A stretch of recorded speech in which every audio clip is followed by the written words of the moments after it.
Make This Make Sense brings together three professors and dynamic guests to unpack the systems, trends, and social dynamics everyone is confused about, with the women who actually understand them. With your hosts, entrepreneurship professor Dr. Colleen Robb, entrepreneurship instructor Annie Stout, and blockchain instructor Kelly Werder. Dr. Heidi Kirby has spent the last decade working across learning technology, communication, business strategy, and systems design. From NASA to billion-dollar SaaS companies to government, retail, and nonprofits. No matter the industry, her work has always come back to the same mission. She helps combine human and tech. Her PhD is in instructional design and gave her the research foundation. Her corporate roles gave her the operational instincts, and her consulting and partnership helps work with founders, giving a strategic lens. Good morning, my friends. Are you excited for today? Yes. We got all three of us this time. Yes, that's very exciting. Thank you. I am super stoked. Annie, I do have a question. Sure. Are you a gamer? Well, the reason I don't know how many people are watching this. I know why you ask. You have a chair. Yes, you have a gamer chair. So is that woman complaining right now? No, it's a question. Are you like a closet gamer with your gamer chair? I could be. You could be. I will switch my chair if it would make me feel better. Please I do don't. have another chair. It's giving me Captain Kirk vibes, and I kind of like it. It is. I like it. I feel Kirk. like you've got you're in charge. You're ready to go. I like the gamer chair. I feel like we're ready. Okay. All right. I like it. Lean into it. I've just been dying to ask that question. Sorry. Are you guys ready for our guest? Oh, I'm so excited. Very excited. Let's bring Dr. Heidi Kirby up to the stage. Welcome. Hello. Thank you for having me. Hello. Welcome. Thank you for taking some time to chat with us. So our first question is, in instructional design, sounds like a big idea, and can you make it make sense for us? So what is instructional design? Sure. That's a great question. It's a lot of pressure too to define it, right? Because I'm kind of speaking for an entire field and industry here. But basically, it is the process of finding out what people need to work or learn better, and then helping to create that education and communication that teaches them those skills or things that they need. Great. And what kind of organizations do you work with in institutional design? Because when I think of it, I think of like universities, but I know that that's not strictly the area that you work in. Yeah, so I have not actually worked in higher education as an instructional designer, oddly enough. That's been like the only space where I haven't worked. But that role in higher ed looks like helping faculty, right? Because a lot of times faculty are the experts in that subject, but they may not be very experienced at lecturing or teaching or helping other people learn. So they kind of help them put together that education in higher education.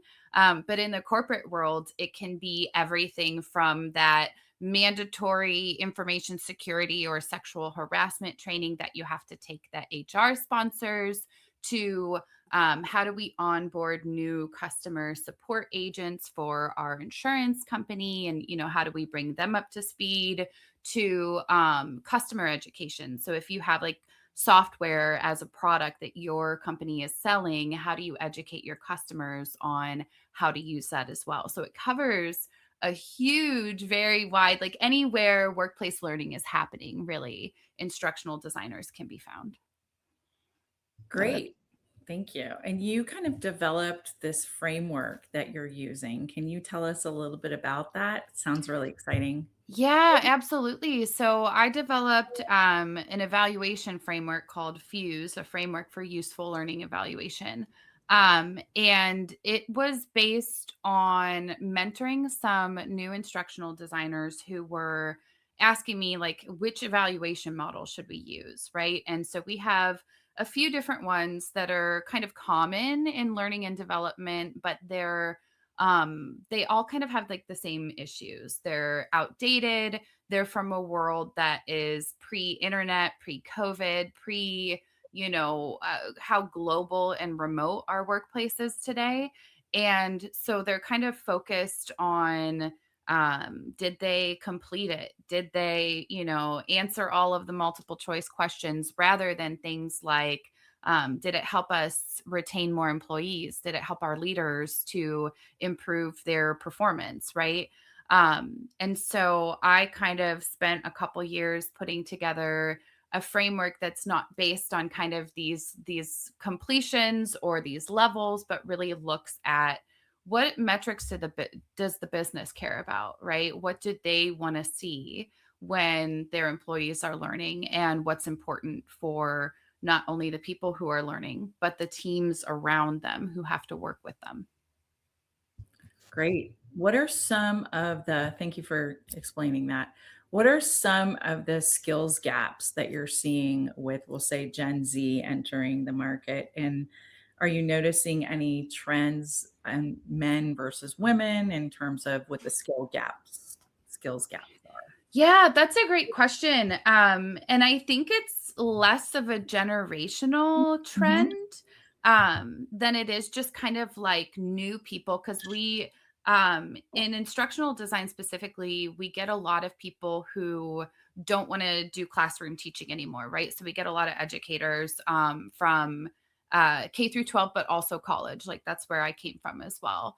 And there's kind of this idea that what we do is reduced to, can we use the software to build courses, right?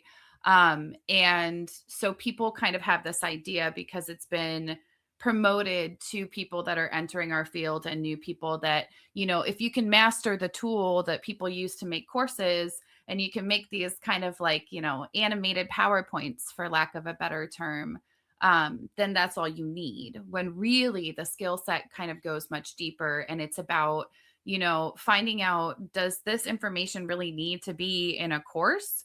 Or can this be like a well-worded email, right? Or a one-page job aid, that right? course could have been an email. Yeah, exactly. I've said that so many times throughout I have my as career. well. Every time I have to do annual training, I go, I teach this. Do I have to actually take Exactly. this freaking course yet again? Yeah, Yes. Yep. Exactly. that's I funny. think we all feel like that. Yeah. And I'm thinking about like tools like Articulate 360, where if you've mastered them, you're going to have this great onboarding training experience, but not with that human touch. And so, go ahead.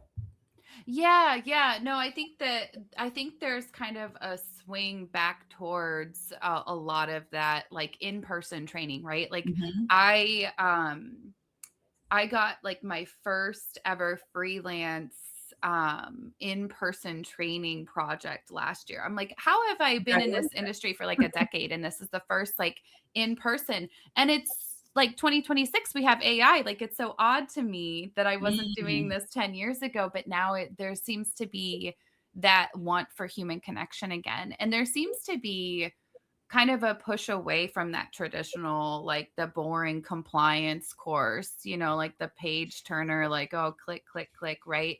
There seems to be like a move away from that. And AI's kind of made that possible, that we don't have that.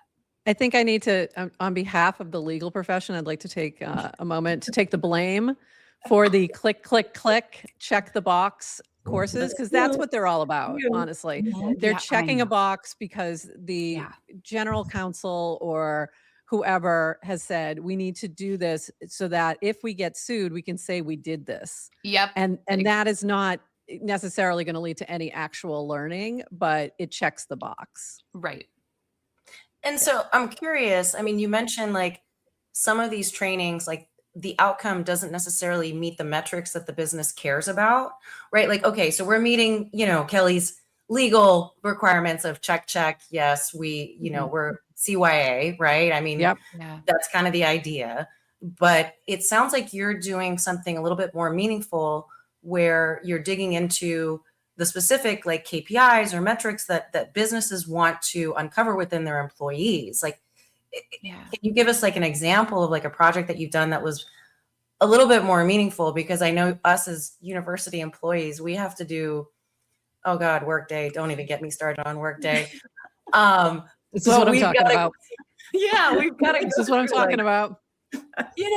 10 minutes, like 5 modules, 10 minutes each. And if Kelly walks into the office and Joe says it's to her, literally, it took me like, I think it was 6 hours total, something insane.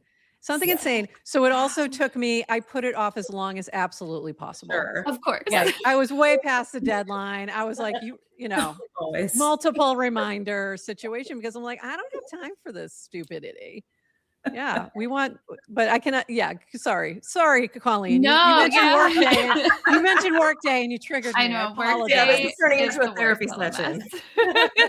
No, it is the Workday learning. Yeah, it's still number one on my worst LMS's list.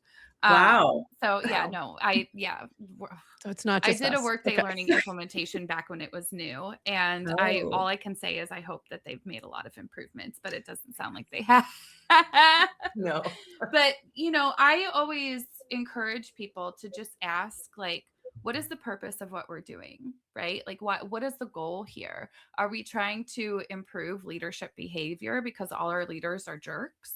Well, if all our leaders are jerks, how do we know that, right? Like that's a data point, right? That number has to be, that information has to be coming from somewhere. So when you start like kind of pulling on those threads to find out like, what's the real reason we're doing this outside of those compliance reasons, right? Like those other requests, what are we trying to get at? Are we trying to get people onboarded faster?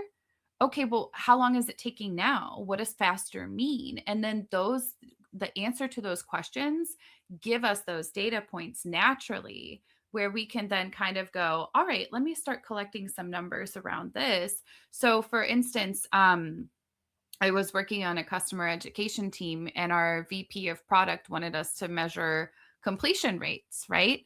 And so I said, well, is our goal to get these people into the product and working as quickly as possible? And he said, well, yeah, of course, like it's a software company. I said, well, then do we really want them to complete all 9 of these courses before they have to start using the product? And he was like, oh, well, then how will we know if they learned anything, right? That's a question I always get. And I'm like, well, there's a lot of other things that we can measure. We can measure if they come back more than once into our system and take different lessons. We can measure how long they spend on average looking at different things. We can look at what they're looking at. And then we also started measuring like our help desk tickets that our IT team was getting. And we started focusing lessons and courses on those to look at the reduction in those help desk tickets. So things that were very like meaningful. The other thing was that before we had created all of this onboarding, there were like individual onboarding managers using PowerPoints. They all had the same exact PowerPoint, and they were walking each customer through it separately, one by one, right? So we looked at the time that we saved them, right? We looked at their like monthly calendars and how much time we had saved them where they weren't doing those one-on-one meetings, because now they could focus on the more custom implementations or the, more complex situations. So what does being a freelancer in this industry look like? You said you just recently got your first customer. Congratulations.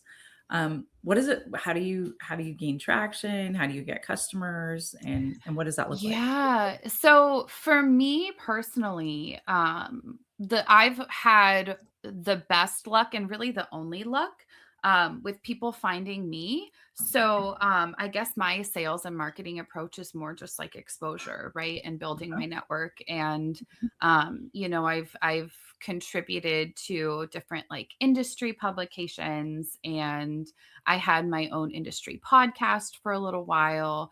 And so, kind of like creating content in the industry to kind of build that trust and reputation and become more visible. But really for me, I don't have like a niche, right? So I don't like, I'm very Sagittarius energy where I don't like to just pick one lane, and I refuse to do it.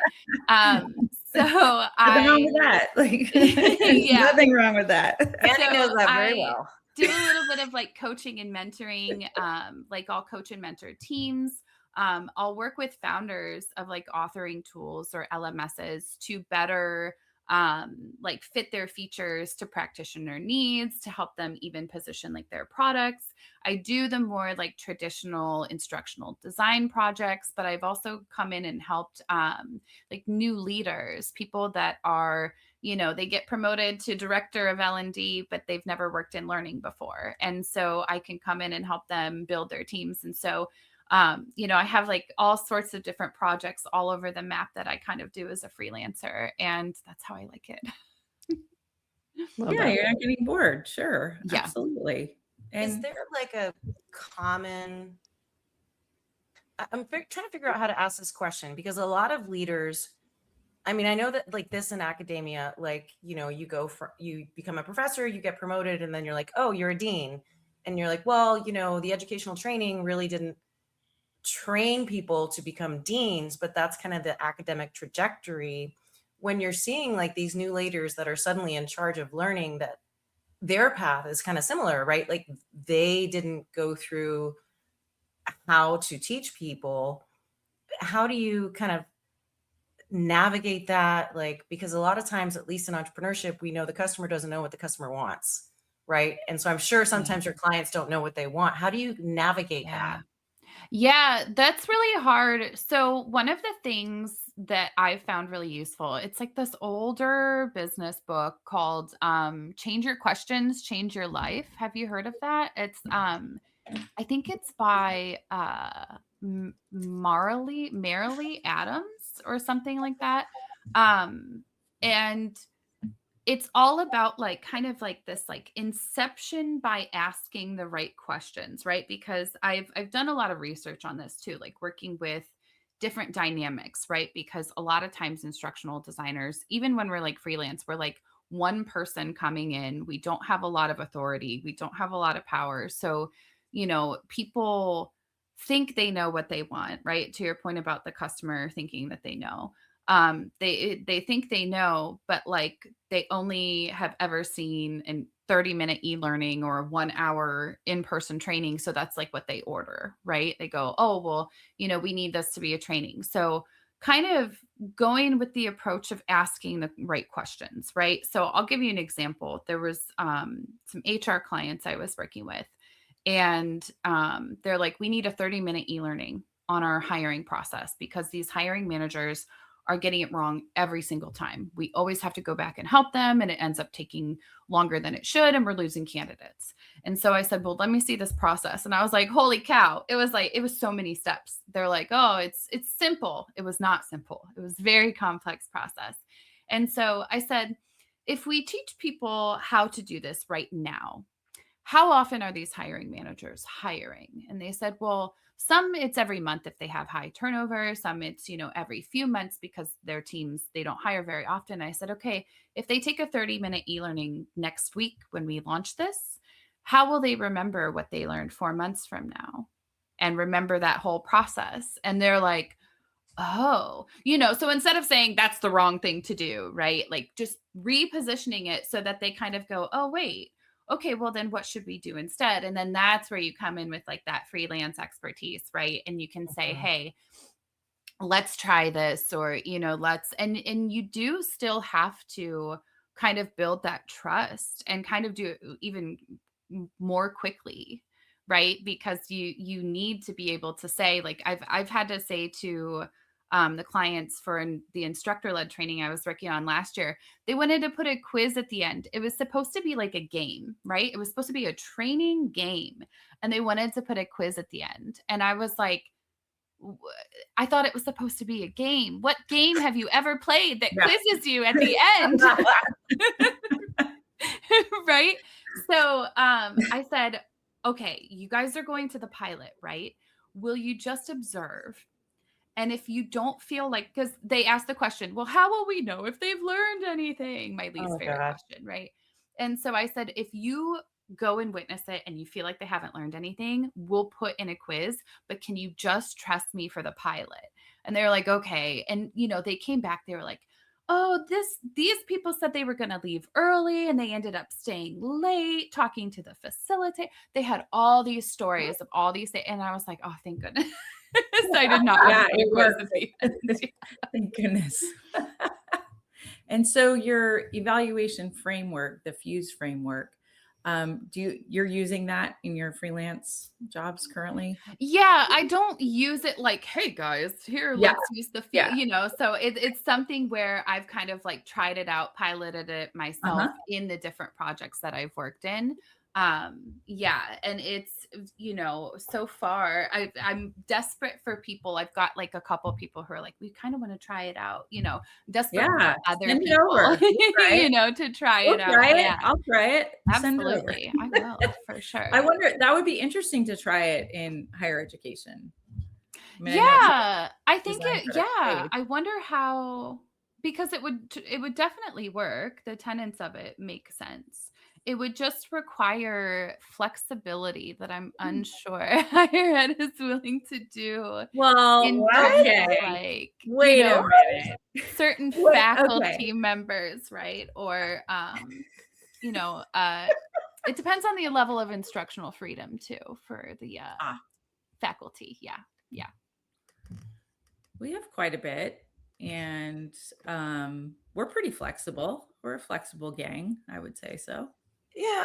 So I'm curious, like you were talking about how when you first started, it was like pre-COVID, now it's post-COVID, and you're seeing, and I'm kind of seeing this too, like you're almost seeing the pendulum swing back, right, toward more in person, right? Yep. Because I can think of, well, not very many, but some training sessions that were in person where like you got to know your colleagues a little bit better and kind of like formed those relationships, and it was much more valuable than sitting in front of a computer, and everybody's obviously doing other things, right, when they're doing this. So Of course.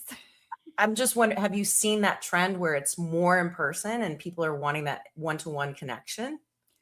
I think it's kind of going both ways, right? I think there's like, there's kind of a split where a lot of people are racing forward to like more content, more courses, which I think is going to, eventually be really bad for those companies and teams that are doing that. But then I see this kind of like path diverging to the more human. A friend of mine a couple years ago was like, I've always had workshops on my website. He was selling like workshops for teams, like on instructional design. And he's like, I've always had these workshops on my website, but in the last 2 years, he's had an uptick in like people reaching out for them, for him to come on site and people to like meet on site and have these workshops in person. And he's like, wow, like there's a renewed kind of like interest in it. That makes sense. Fascinating too. I'm actually very glad to hear that. Yeah, I know, me too. there's value. Sure. Yeah. There's value. So, in terms of your competencies, gaining support stands out. You were talking about buy-in from your subject matter experts and leadership. So how do you bridge that gap? How do you like start to kind of get them on the same page with respecting their knowledge? And I imagine that's difficult. Yeah. So that's one of those situations where like asking those right questions can come into play a lot too, right? Especially if the power dynamic is not like in your favor, right? When I've worked with like a lot of VP or C-suite or even like presidents of colleges, it's very much about like kind of establishing those expectations too, where you're acknowledging, hey, you're the expert in whatever it is, business, HVAC, whatever we're working on. But I'm the expert in learning and like teaching people how to do that. And so where we can come together and help other people is in this way, right? And kind of, explaining what that process is going to look like for that particular project or course or whatever. But I think at the same time too, you need to understand the dynamic, especially as a freelancer that you're coming into, right? Because the reputation for learning in a lot of places is not great.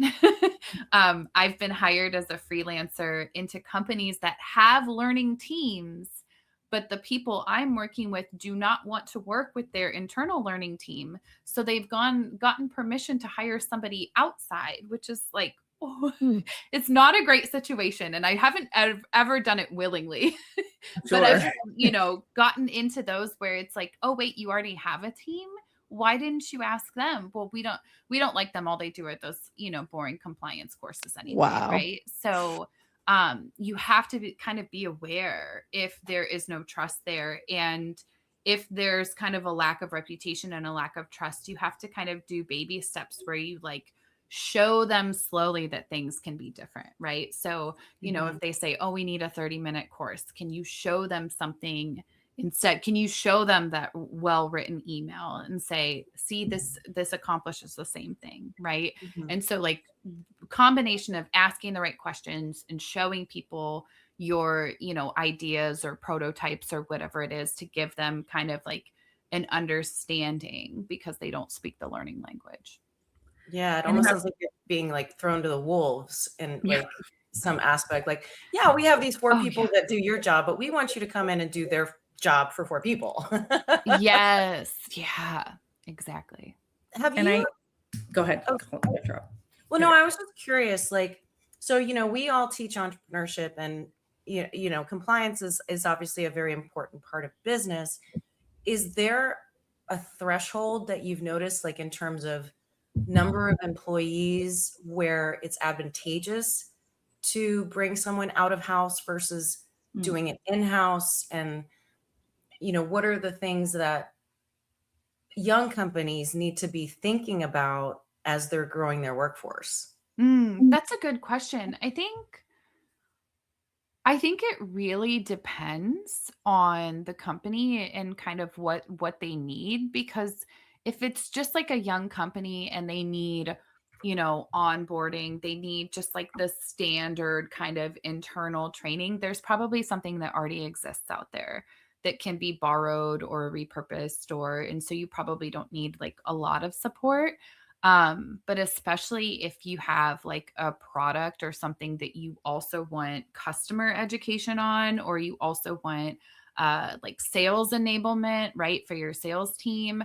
A lot of young companies make the mistake of like dual purposing their marketing and communications team because they think, oh, well, it's content creation, so it's the same, right? And it's not really the same, right? Like I'm not good at sales and marketing content at all, but I can do educational content, right? So understanding that difference and having at least someone who can be there, like, yeah, maybe the marketing team can go and create that content, but there needs to be somebody with a learning background there that's informing that, right? That's For sure. really fascinating, like 2 separate areas for the customer education piece. Because I think when you're just starting out, you're trying to do everything possible. Oh, yeah. Yeah. And, very lean. That's kind of what we teach. Right. So that's really interesting, is looking at, marketing as well through a learning lens. I think that's kind of fascinating. Great. Yeah. If you're really bootstrapped, you're going to pile onto, anyone you think has enough of the skills, even if they don't really have them. Yeah. Makes sense. So I just have a couple questions to wrap up our time. What would you say to somebody that is looking to start in this industry? What are the skills that they need in this current marketplace, and how do they get started? Yeah, so I think that it is, first of all, I'll say don't believe what you hear on Reddit, because if you go on Reddit, the instructional design subreddit will tell you that it's not worth it to be looking for a job in this industry because it's overcrowded. But again, I think back to that, people have conflated knowing how to use Articulate with the instructional design skills that are necessary. Right. And so I'm seeing a real lack of kind of foundational skills. So I think having that ability to problem solve, to find that root cause, like what are we really trying to do here? Is this something that needs training, or is this something where we can just help them improve the process? and then we can go away and not even do training at all, right? So really being able to analyze and do that kind of root cause analysis, but also being able to communicate and gain that support. It's, talking about how people want more of that human connection. That's true in our interpersonal relationships at work too. They want to more collaboration. So, we can't really just be going, okay, let me take your ideas and go hide away and build something in this tool and then give you this like really long course that everyone has to take at the end of it. It's really about building those relationships, building those solutions together, and thinking outside of the box, because things are moving so quickly with AI and with technology and with the different skills people are using in the workplace. Being able to be flexible and have different solutions and different things that you can measure in terms of learning and impact is really important. That diversity, right? Great. Totally agree. And then what are things when you teach a live learning class? What are things that are really difficult because you've got a different clientele, where we're in higher ed space. So we know, what it's like to go in front of our classroom and communicate. And I think we're all pretty good at it.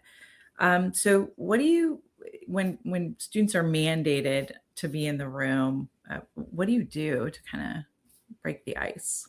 Yeah, I think that's a great question. And I think not enough people do kind of homework on their audience before they show up.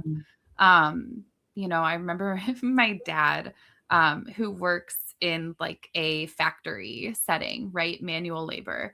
And they did like a leadership development training. They had this like very corporate person come in and do the DISC assessment. And what it resulted in was a bunch of factory guys calling their boss a big D for the rest of the week. Oh my God. Because they all had That's to sit hilarious. here do this mandatory training and take this assessment, and they were asked to take it seriously, but none of them really were, and they were all kind of like whispering in the back. So I think like even acknowledging in the case of the game that we did last year, it was like, hey, we're going to talk about finances, and finances are boring, right? We can all get on the same page and agree that unless you're studying accounting, finances are probably pretty boring, right? But we're going to do our best to try and have a good time and to try and make it fun, right? I think just leveling with people and like letting them know too, we call it the WIFM, what's in it for me, right? Like why are we here, right? Because that really, you can do all the icebreaker questions, all the games, all the blindfolding people and making them walk around the room that you want, that people hate and are comfortable with. The invasive icebreakers, right? Sure. But what really gets people engaged is if they understand how they're going to use this when they leave the room, right? I just had a flashback to when I was doing training in corporate world right out of law school, and I worked for this company that was trademark and copyright research, and we trained people to use our systems. And I went through a train the trainer program, and the what's in it for me was like the big thing that I actually took away from that. Like I still, tap into that. So you just like, oh, I remember that. Hold on. Perfect. That sounds familiar. Whiplash. It's a good takeaway. Yeah. Yeah. Yes. Great. Totally. Okay. Well, what would you like our listeners to know about you? What do you have coming up? Where can they find you? All that good stuff. Yeah. So the best place to connect with me is LinkedIn, because I have all the resources to other things there. And the big thing I'm currently working on now is after being rejected twice from different big conferences in the industry this year, I've decided to start my own virtual conference. It's called the Learning Rejects Conference. And I'm only accepting rejected proposals from other conferences. So it's got a little bit of like a shtick. Yeah. So I could just a rejected proposal from another learning conference. And it's gonna be fun. And it's not, I'm gonna pay attention to like the actual learning experience. So where other conferences inundate you with information over the course of like 3 days and then send you like starry-eyed out into the world, like this is just going to be like on Fridays, and then there'll be some discussion in between, so it'll be like a good pace and good learning principles and everything. So you can find out more about that on my LinkedIn too. What's your LinkedIn again? I can send you guys the link. It's / Heidi E. Kirby, which is kind of hard for people to spell, so I can send you the link. Heidi E. Kirby? Yes. Okay. No, we'll just do this. Hold on. I love that conference idea. Oh my God. You are speaking my language. I can see Colleen. I can't even tell you. Annie and I teach rejection therapy. Like, that's smart. That's really smart. What a very smart idea. Dr. Rob should definitely partner with you for that's so cool. Yes. So I was rejected actually from FGCU twice. Okay. And I only got in the second time. I was rejected from my other university twice when I was applying. You're talking about for the learning conference? That one? Is that what you mean? No, just for a job. Oh, for a job. Okay. And so he's scrappy. Yeah, I submitted my application. I got a Zoom interview and they were like, yeah, no, it's not a fit. And then like a month later, the job popped up again. And I'm like, you know what? I really want this job. I'm going to apply again. I love that. And I did that for both my previous university and FGCU. That's so and awesome. We do a rejection exercise with our students. So I love it. I've never heard of this concept where you only accept rejected proposals. And it is brilliant. Brilliant. Really. For I'm real. very excited. So yes, definitely give us the information for that. We can put that in the show notes. Absolutely. And I was just rejected from a conference last week. She just told me that the other day. So when you were talking, I was like, she was like, yeah. And we're like, what? I know. That's funny. That's so funny. Cool. This has been awesome. Thanks so much, Heidi, for joining us today. Anything else, Colleen or Annie, before we say goodbye? Thank you so much for saying yes. I just reached out on LinkedIn and you said yes. And I so appreciate that. I've learned a lot today, and you've kind of broken down instructional design into small bite-sized pieces, which is really, really helpful. So I appreciate you. Thank you. Thanks so much, Heidi.